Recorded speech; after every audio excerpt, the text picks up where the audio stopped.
आज मैं डिफाइन कर रहा हूँ इंग्लिश में सबसे कॉमन अल्फाज is, am, are, was, were, do, does, has, have, had का इस्तेमाल कहाँ पर होता है। सिर्फ 2 पॉइंट्स के अंदर डिफाइन करूँगा और बहुत आसान कर अगर आप ये पूरा लेक्चर देखते हैं तो ये कंसेप्ट हमेशा के लिए आपको क्लियर हो जाएगा।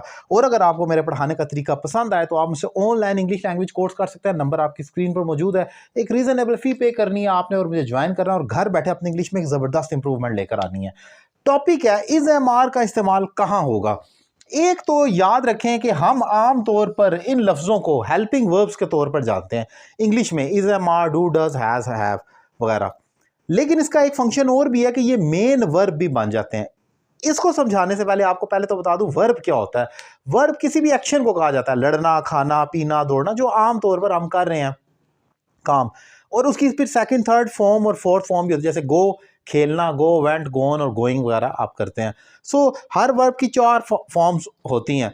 इसको एक्शन कहा जाता है। ये तो हो गया वर्ब, क्योंकि कुछ लोगों को तो वर्ब का ही नहीं पता होगा। तो पहले तो देख लें वर्ब क्या होता है। अब जरा देखते हैं एग्जांपल से। ही इज स्लीपिंग, यहां पर जो इज आया है ये अपने स्लीपिंग वर्ब की मदद कर रहा है बताने के लिए कि ये एक्शन प्रेजेंट में हो रहा है। ही इज स्लीपिंग, वो सो रहा है।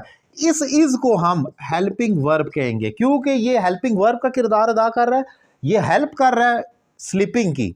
यहां पर इज का word I S helping verb कहलाएगा। लेकिन इसी एग्जांपल को जरा एक फिक्रा और देखते हैं। ही इज अ बॉय, अब यहां पर वही आई एस इज आया लेकिन ये कोई हेल्पिंग वर्ब नहीं है।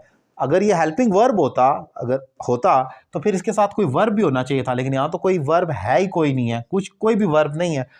बॉय तो एक वर्ब नहीं है, वो तो एक नाउन है, एक चीज है। तो ही इज अ बॉय, यहां पर जो इज आया है यह आपका मेन वर्ब के तौर पर इस्तेमाल हुआ है।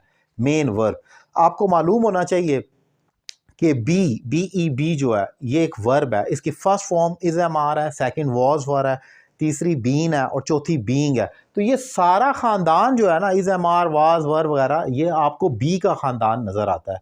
तो ये एक खुद वर्ब भी है लेकिन हेल्पिंग वर्ब का किरदार भी अदा करता है। एक और एग्जांपल देखें, दे वर बिजी, वो मसरूफ थे। अब यहां पर वर, ये एक हेल्पिंग वर्ब है क्या? नहीं। क्यों नहीं है? क्योंकि यहां पर अगर हेल्पिंग वर्ब होता तो फिर कोई वर्ब भी होता जिसकी इसने मदद करनी थी। यहां तो कोई वर्ब भी नहीं है, दे वर बिजी है सिर्फ। तो ये मेन वर्ब बन चुका है यहां पर। लेकिन दे वर नॉट वर्किंग, यहां पर वर्ब देखें ये किसकी मदद कर रहा है? वर्किंग की, इसके साथ वर्ब आया है तो ये हेल्पिंग वर्ब का किरदार अदा कर रहा है। सो आपने याद ये रखना होता है कि ये अल्फाज जो है ये हेल्पिंग वर्ब भी होते हैं और मेन वर्ब भी होते हैं।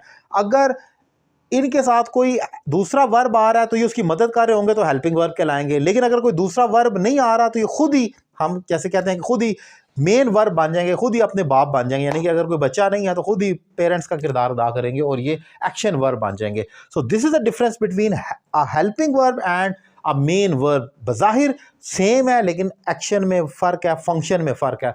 कोशिश किया कि आसान करके इसको डिफाइन कर सकूँ। कोई क्वेश्चन हो तो आप व्हाट्सएप पर पूछ सकते हैं। Thank you very much.